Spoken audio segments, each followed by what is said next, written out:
अब हम एक्सरसाइज 1.4 को स्टार्ट करेंगे। तो 1.4 में जितने भी क्वेश्चन हैं वो आपको किससे बिलोंग करते हैं?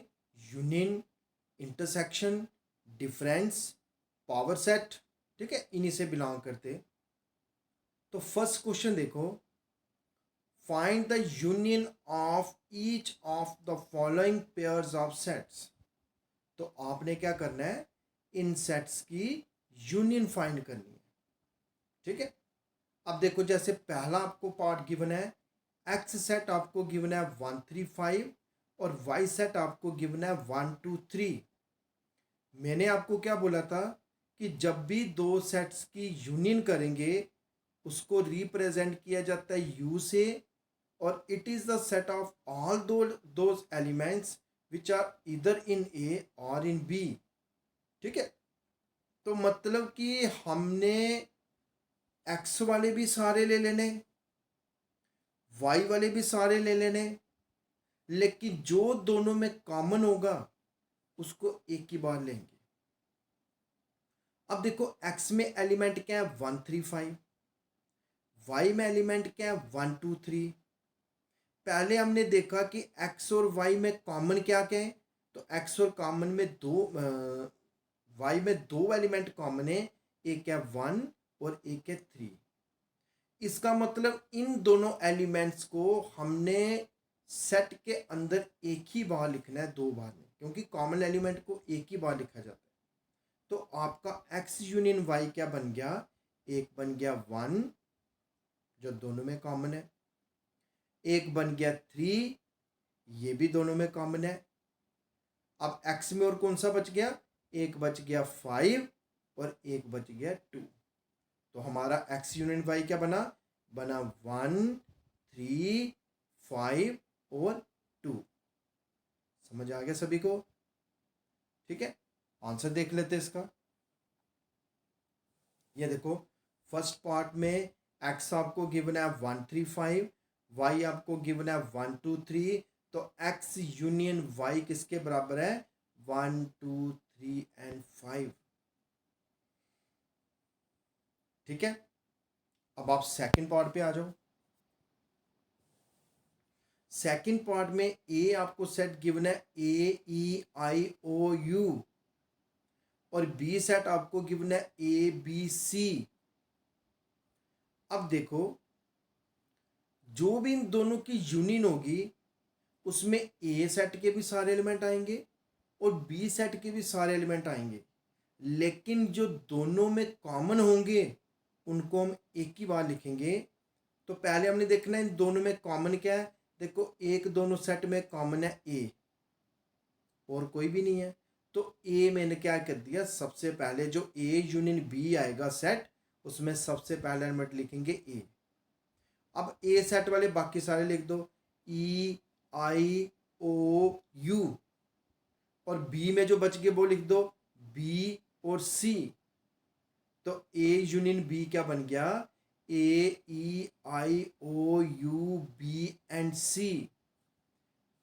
ठीक है, देखो सेकंड पार्ट में ए आपको गिवन है, बी आपको गिवन है, तो जो भी ए यूनियन बी होगा वो क्या है, इट इज ABCEIOU। ठीक है, अब आप आ जाओ थर्ड पार्ट पे। देखो थर्ड पार्ट में ए सेट आपको गिवन है x such that x is a natural number and a multiple of 3। मतलब कि x एक नेचुरल नंबर भी है और 3 का मल्टीपल भी है। ठीक है, बी सेट आपको गिवन है x is a natural number less than 6। x क्या है, एक नेचुरल नंबर है जो कि 6 से छोटा है। तो सेट ए सेट में एलिमेंट क्या क्या बन गए, बोलते वो नेचुरल नंबर भी है और 3 का मल्टीपल भी है, दोनों होने चाहिए। तो वो कौन सा बन गया, पहला बन गया 3 6 9 12, ठीक है, 15 सो ऑन, 3 के टेबल वाले। बी सेट में क्या है, नेचुरल नंबर लेस देन 6, वो कौन कौन सा है, 1 2 3 4 एंड 5। तो ए यूनियन बी क्या बनेगा, देखो 1 2 3 4 5 6, 6 के बाद क्या आएगा 9 12 15 18 सो ऑन, ऐसे चलते जाएंगे। ठीक है, देखो थर्ड पार्ट आपका क्या है, ए जो है, तो ए आपका क्या बन गया 3 6 9, जैसा मैंने आपको बोला था कि 3 का मल्टीपल है। बी सेट में क्या है, 6 से छोटे जितने भी नेचुरल नंबर हैं लेस देन 6 है, तो वो बनेगा 1 2 3 4 5। एक्चुअली इसमें 6 नहीं आएगा, इन्होंने गलती से 6 ले लिया क्योंकि उन्होंने लिखा लेस देन 6, 6 से लेस, 6 से छोटे, नॉट इंक्लूडिंग 6। तो जो भी दोनों की यूनियन आएगी उसमें मैंने बोला कि ए वाले भी सारे आएंगे, बी वाले भी सारे आएंगे, जो दोनों में कॉमन है उसको एक ही बार लेना है। तो क्या बनेगा 1 2 3 4 5 6, फिर 6 के बाद क्या आएगा 9, फिर 12, फिर 15, फिर 18 सो ऑन, ऐसे चलता जाएगा। ठीक है, अब आप नेक्स्ट पार्ट पे आ जाओ, फोर्थ पार्ट। ए सेट आपको गिवन है कि एक्स जो है it is greater than 1 and less than equal to 6। और मैंने आपको बोला था जहाँ पे इक्वल टू साइन आ जाए इनइक्वालिटी के साथ, इसका मतलब वो पर्टिकुलर नंबर इंक्लूड कर रहा है। तो ए सेट क्या बन गया 2 3 4 5 6। बी सेट में क्या बोला है, x is greater then 6 and less then 10। देखो ना 6 के साथ इक्वल टू है ना 10 के साथ, इसका मतलब ना ही 6 इंक्लूड करेगा ना ही 10। तो बी सेट क्या बन गया 7 8 9। अब हमने क्या करनी है इनकी union.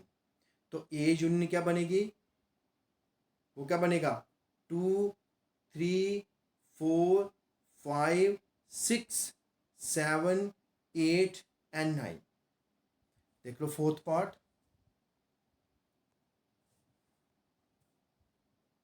This is your fourth part. A आपको गिवन है जिसमें देखो 1 2 3 2 3 4 5 6, बी आपको क्या गिवन है 7 8 9।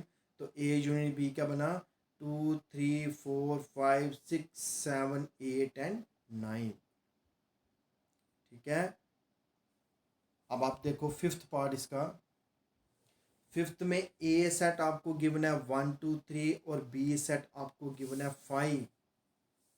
तो देखो बी में तो है ही कुछ नहीं है, खाली एम्प्टी सेट है। तो इसका मतलब ए यूनियन बी क्या होगा, वो ए के बराबर ही होगा। तो ए यूनियन बी इज 1 2 3। देखो फिफ्थ पार्ट, तो फिफ्थ पार्ट में ए यूनियन बी क्या बन गया, इट इज 1 2 एंड 3। ठीक है, तो बिल्कुल आसान क्वेश्चन है। यूनियन, बस एक ही, यूनियन का मतलब क्या होता है इकट्ठे होके रहना। तो मतलब कि जितने भी सेट्स होंगे उन सभी के एलिमेंट को एक ही सेट के अंदर साथ डाल दो, लेकिन जो कॉमन होंगे उसको एक से ज़्यादा बार नहीं लिखना है, एक ही बार लिखना है। अब क्वेश्चन नंबर सेकंड पे आ जाओ।